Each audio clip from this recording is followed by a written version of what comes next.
दोस्तों बेसिकली आज हमारी नई वीडियो के साथ और हमारी वीडियो का टॉपिक इलेक्ट्रोफोरेसिस। इलेक्ट्रोफोरेसिस होता क्या है, हम इसकी टाइप्स को डिस्कस करेंगे, इसके इंस्ट्रूमेंटेशन को डिस्कस करेंगे और इसके प्रिंसिपल्स को डिस्कस करेंगे। बेसिकली इलेक्ट्रोफोरेसिस याद रखना है कि इलेक्ट्रोफोरेसिस का जब भी बात आपके जहन में आए तो एक चीज़ आपके जहन में ज़रूर होनी चाहिए और वो होनी चाहिए इलेक्ट्रिक फील्ड।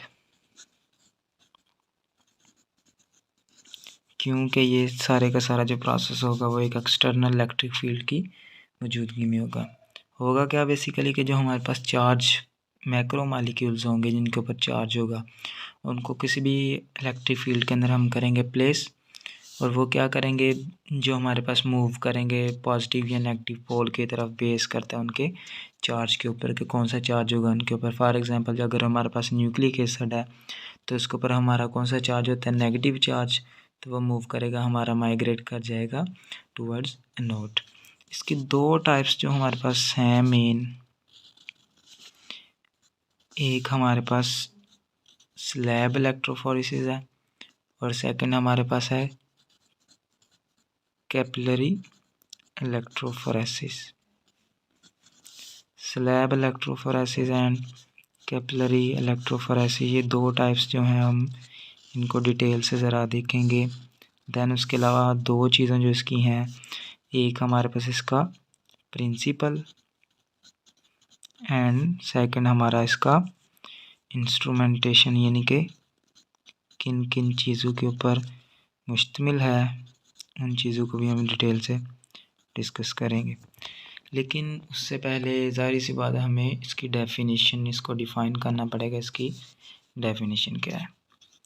बेसिकली इसको डिफ़ाइन कुछ इस तरह किया जाता है कि माइग्रेशन ऑफ चार्ज पार्टिकल, यानी कि जो हमारे चार्ज पार्टिकल मौजूद होंगे, ठीक है, उनकी माइग्रेशन होगी, यानी उनका मूवमेंट होगी। जो हमारे पास चार्ज पार्टिकल्स होंगे उनकी माइग्रेशन होगी थ्रू अ सॉल्यूशन, किसी भी सॉल्यूशन की थ्रू, यानी उसकी मदद से, ठीक है, अंडर द इन्फ्लुएंस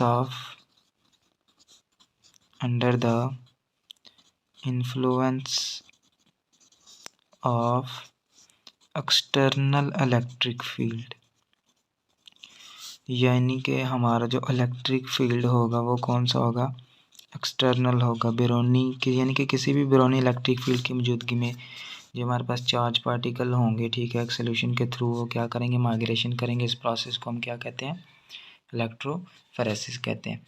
ये एक हमारे पास सेपरेशन तकनीक है। ज़ाहिर सी बात हमने देखा ना, सेपरेट आउट किया, इसने सेपरेशन टेक्निक है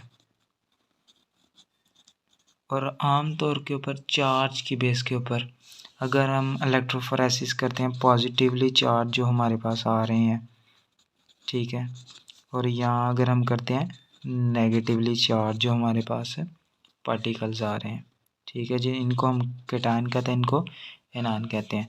तो इनकी जो हमारे पास सेपरेशन होगी उनको हम कैटाफोरेसिस कहेंगे, ठीक है, जबकि इनकी जो सेपरेशन होगी वो एनाफोरेसिस। इसको कैटाफोरेसिस इसलिए कह रहे हैं क्योंकि ये एनायंस कैटायंस के बारे में, पॉजिटिवली चार्ज के बारे में, और इसको एनाफोरेसिस इसलिए कह रहे हैं क्योंकि ये नेगेटिवली चार्ज एनायन के बारे में आ रहा है। हमारा ये सेपरेशन तकनीक है, ये बेस करती है मोबिलिटी ऑफ आयंस के ऊपर, basis on mobility of ions. Mobility यानी कि जो आयंस हमारे मूव कर रहे हैं किसके अंदर, इन एन इलेक्ट्रिक फील्ड, किसी भी इलेक्ट्रिक फील्ड के अंदर जो हमारे पास आयंस की मोबिलिटी होगी उसके ऊपर बेस करेगी।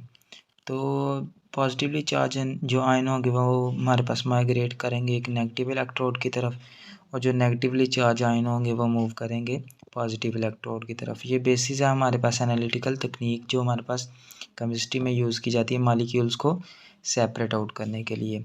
अब उन मॉलिक्यूल्स को किस किस बेस के ऊपर सेपरेट आउट किया जा सकता है, उन मॉलिक्यूल्स को सिंपली हम बाय साइज भी कर सकते हैं सेपरेट, ठीक है, बाय चार्ज भी कर सकते हैं, या फिर हमारे पास है बाइंडिंग अफिनिटी की बेस के ऊपर भी हम उसको क्या कर सकते हैं, सेपरेट कर सकते हैं। तो ये हमारे पास 3 बाइंडिंग अफिनिटी, 3 चीज़ें जिनकी बेस के ऊपर हम मॉलिक्यूल्स को सेपरेट आउट कर सकते हैं। इलेक्ट्रोफोरेसिस आमतौर पर लेबॉर्ट्रीज में यूज़ की जाती है मैक्रो मॉलिक्यूल्स को सेपरेट आउट करने के लिए on the basis of their size. तो टेक्निक ये अप्लाई की जाती है नेगेटिव चार्ज, ठीक है, नेगेटिव चार्ज आयन जो हमारे पास होते हैं प्रोटीन मूव करता है पॉजिटिव चार्ज की तरफ। बेसिकली साइज़ की बेस के ऊपर जो सेपरेशन होगी वो हमारे पास कौन सी होगी, वो सिंपली इलेक्ट्रोफोरेसिस के अंदर हम उसको क्या करेंगे, मैक्रो मॉलिक्यूल्स को सेपरेट आउट कर सकते हैं on the basis of their size. और चार्ज की बेस के ऊपर हम क्या करेंगे, कैटाफोरेसिस एंड एनाफोरेसिस। तो डेफिनेशन हमने उसकी कर ली कि ये माइग्रेशन ऑफ चार्ज पार्टिकल है किसी भी सोल्यूशन के under the influence of electric field या एक्सटर्नल इलेक्ट्रिक फील्ड जो हमारा यूज़ हो रहा है उसकी बेस के ऊपर करेंगे। अब बेसिकली ज़ाहिर सी बात है हमने 2 से 3 चीज़ें डिस्कस करनी है मेन, जो हमारे पास एक प्रिंसिपल करेंगे और एक इंस्ट्रूमेंटेशन करेंगे। तो ज़ाहिर सी बात है प्रिंसिपल जो हमारा जिसके ऊपर ये बेस कर रहा है, जो इसके असूल आ रहे हैं उनको हम क्या करते हैं, डिटेल से डिस्कस करते हैं। सबसे पहले हम प्रिंसिपल को डिस्कस करेंगे कि प्रिंसिपल हमारा इसका क्या कह रहा है, इसका रूल क्या है, किसके ऊपर ये बेस कर रहा है, यानी कौन कौन सी चीज़ें जो हैं वो इसको इफ़ेक्ट कर रही हैं, कौन कौन से फैक्टर इफ़ेक्ट कर रहे हैं इलेक्ट्रोफोरेसिस को। तो इलेक्ट्रोफोरेसिस एक जर्नल टर्म है जो डिस्क्राइब करती है माइग्रेशन और separation of charge particle under the influence of, वही डेफिनेशन की बात आ गई। तो एक इलेक्ट्रोफोरेटिक जो हमारे पास सिस्टम होता है इसके अंदर तो आमतौर पे जो चीज़ें मुश्तमिल होती हैं वो होते हैं 2 इलेक्ट्रोड्स, 2 इलेक्ट्रोड्स। अब ये जो 2 इलेक्ट्रोड्स हमारे पास होते हैं ये दोनों डिफरेंट चार्ज, ऑपोजिट चार्जेस के होते हैं। एक होता है एनोड और एक होता है कैथोड। 2 इलेक्ट्रोड्स आ गए हमारे पास डिफरेंट चार्जेस के। देन उसके बाद हमारे पास ये इनको कनेक्ट किया जाता है कनेक्टिंग मीडियम के थ्रू, जिसको हम क्या कहते हैं, इलेक्ट्रोलाइट। इलेक्ट्रोलाइट एक ऐसा सोल्यूशन होता है जो इलेक्ट्रिसिटी को कंडक्ट करता है। देन उसके बाद हमारे पास कोई भी चार्ज आयन या पार्टिकल जो है वो माइग्रेट करेगा जब हम उसको इलेक्ट्रिक फील्ड के अंदर 2 इलेक्ट्रोड उनको कनेक्ट किया गया किस तरह, इलेक्ट्रोलाइट की मदद से, ठीक है, कनेक्टिंग मीडियम के थ्रू। और कोई भी चार्ज आयन या पार्टिकल माइग्रेट करेगा जब हम उसको प्लेस करेंगे इलेक्ट्रिक फील्ड के अंदर, और जो रेट ऑफ माइग्रेशन होगा वो डिपेंड करेगा नेट चार्ज से साइज़ और शेप और अप्लाइड करंट के ऊपर, यानी कि उसका जितना नेट चार्ज ज़्यादा होगा उतना माइग्रेशन का रेट ज़्यादा होगा, साइज़ जितना ज़्यादा होगा या शेप वगैरह का, ये सारे का सारा प्रोसेस होगा। तो हम देखते हैं कि अगर इलेक्ट्रिक फील्ड हो तो क्या फ़र्क पड़ेगा, ना हो तो क्या फ़र्क पड़ेगा। ये 2 हमारे पास फिगर्स मौजूद हैं। एक ये हमारे 2 इलेक्ट्रोड आ गए, दरमियान में इलेक्ट्रोलाइट सोल्यूशन आ गया। तो ये आयंस जब इलेक्ट्रिक फील्ड नहीं होगा तो इनकी किसी भी किस्म की कोई भी माइग्रेशन नहीं होगी, जबकि जब हमारा इलेक्ट्रिक फील्ड मौजूद होगा तो नेगेटिव जो है वो एक साइड पे चले जाएंगे और पॉजिटिव एक साइड पे चले जाएंगे, यानी कि नेगेटिव ये जो हमारा ये एनोड आ रहा है ये इसकी तरफ मूव कर जाएंगे, जबकि पॉजिटिव आयंस जितने भी हैं वो कैथोड की तरफ मूव कर जाएंगे। तो यही हमारा बेसिकली प्रिंसिपल था। प्रिंसिपल क्या था कि जो हमारे पास पार्टिकल जो हैं वो चार्ज पार्टिकल वो माइग्रेट करेंगे इन्फ्लुएंस ऑफ इलेक्ट्रिक फील्ड के थ्रू। 2 इलेक्ट्रोड होंगे वो कनेक्ट होंगे सब एक कनेक्टिंग मीडियम जिसको इलेक्ट्रोलाइट कहेंगे, और जो हमारे पास रेट ऑफ माइग्रेशन होगा वो डिपेंड करेगा चार्ज के ऊपर, साइज़ के ऊपर, और देन उसके अलावा हमारे पास शेप और अप्लाइड इलेक्ट, जितना करंट ज़्यादा होगा उतनी उनकी माइग्रेशन ज़्यादा होगी। तो उसके बाद बेसिकली हम फैक्टर्स देखेंगे कौन कौन से फैक्टर जो हैं वो इफ़ेक्ट कर रहे हैं इलेक्ट्रोफोरेसिस। बेसिकली जो फैक्टर्स इफ़ेक्ट करेंगे इलेक्ट्रोफोरेसिस को, सबसे पहला जो फैक्टर होगा वो होगा नेट चार्ज, और ये नेट चार्ज हमारा होगा ऑन द पार्टिकल जिसको हमने सेपरेट आउट करना है। सेकंड नंबर पे जो फैक्टर इफ़ेक्ट करेगा वो होगा mass and shape of particle, यानी कि उस पार्टिकल की शक्ल सूरत कैसी है और उसका मास कितना है। और थर्ड पे हमारे पास होगा पीएच ऑफ द मीडियम, यानी कि जो कनेक्टिंग मीडियम है उसकी पीएच कितनी होगी, उसके अंदर negative log of concentration of hydrogen ions कितनी होगी। फोर्थ नंबर पे हमारी होगी स्ट्रेंथ ऑफ इलेक्ट्रिक फील्ड की स्ट्रेंथ हमारी कितनी है। पाँचवें नंबर पे हमारा होगा properties of supporting medium, properties of sporting medium, and 6 number पे हमारा होगा टेम्परेचर्स। ये वो 5 से 6 चीज़ें हैं जो इफेक्ट करेंगी हमारी इलेक्ट्रोफोरेसिस को। नेट चार्ज पार्टिकल के ऊपर, पार्टिकल का मास और शेप, मीडियम की पीएच, इलेक्ट्रिक फील्ड की स्ट्रेंथ, और जो हमारे पास स्पोर्टिंग मीडियम उसकी प्रॉपर्टीज़, देन उसके अलावा उसका टेम्परेचर होगा। अब उसकी बेस के ऊपर हम इलेक्ट्रोफोरेटिक मोबिलिटी और 2 चीज़ें हैं इलेक्ट्रोस्मैटिक मोबिलिटी, ये हमारे पास इनको हम डिस्कस करते हैं। बेसिकली ये हमें बताती हैं कि वैल्यू, मैथमेटिकल वैल्यू जिसको हम डिफ़ाइन करते हैं उसकी बेस के ऊपर। तो चलें लेट्स सपोज ही सबसे पहले हम इलेक्ट्रोफोरेटिक मोबिलिटी देख लेते हैं। इलेक्ट्रोफोरेटिक को हम डिफ़ाइन करते हैं, ये बेसिकली होती है हमारे पास rate of migration,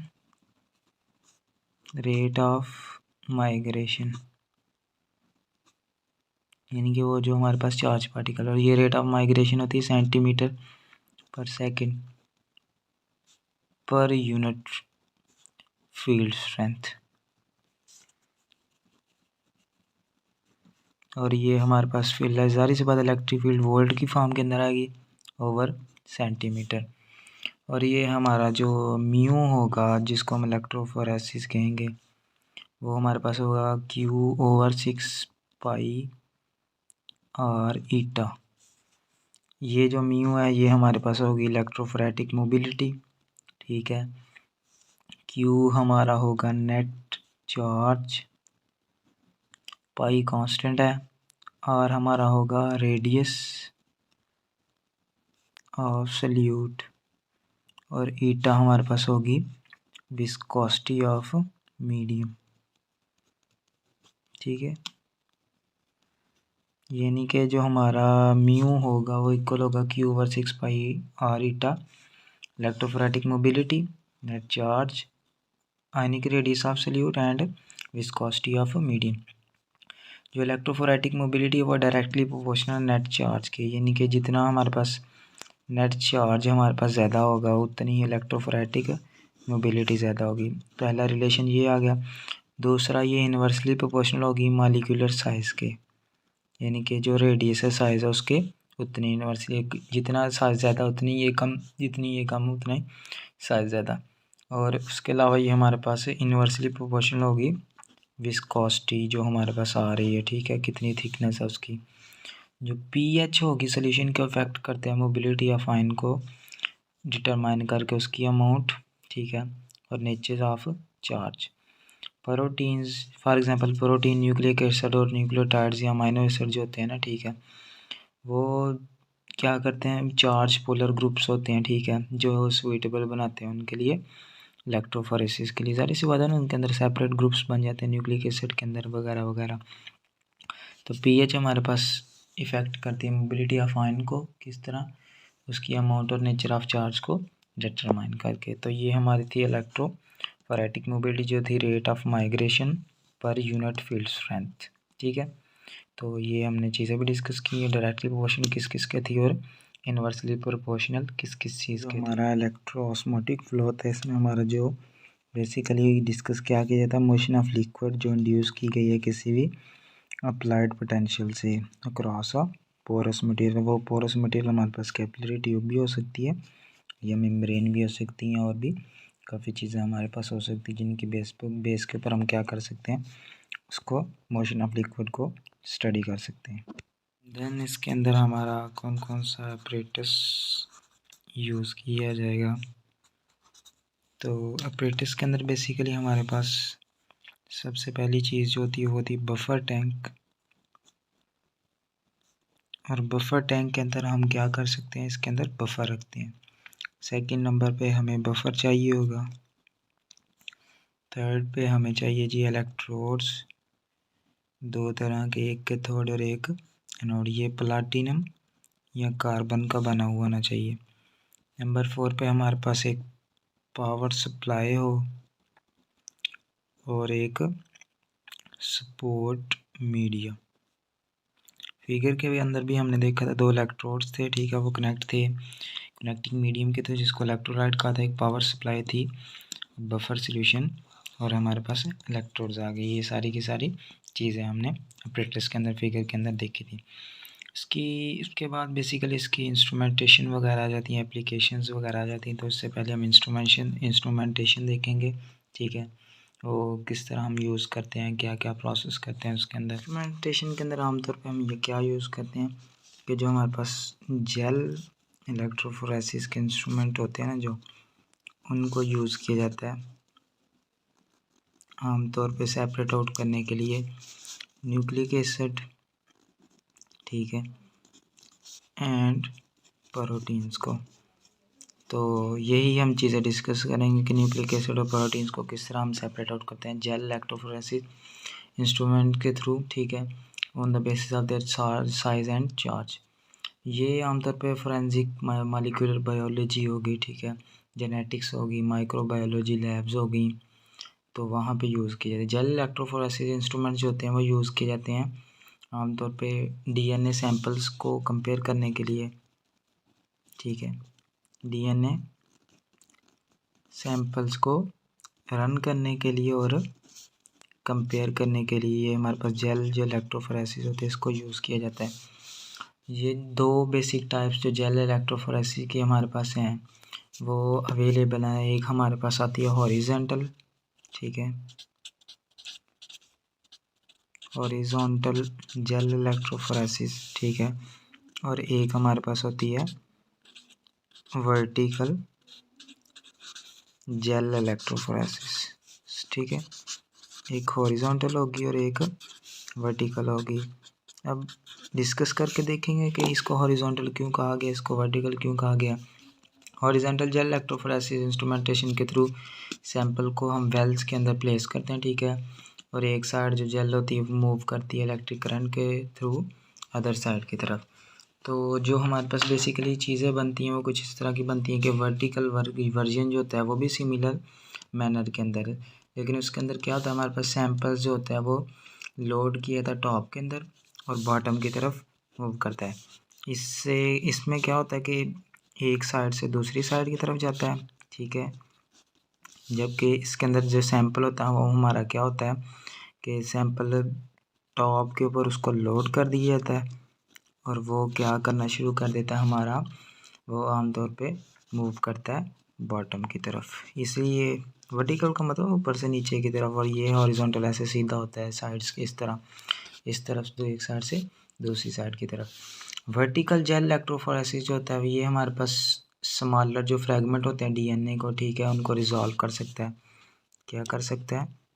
resolve smaller fragments of, यानी कि जो हमारे डीएनए के छोटे छोटे टुकड़े होते हैं उनको रिजॉल्व कर सकता है, ठीक है, और अकोमोडेट कर सकते हैं लार्ज सैंपल साइज़ को। हॉरिजॉन्टल इंस्ट्रूमेंटेशन इसके मुकाबले में ये हमारे पास लार्ज सैंपल साइज़ को अकोमोडेट कर सकते हैं, यानी कि इसके अंदर ज़्यादा सैंपल साइज़ आ सकते हैं।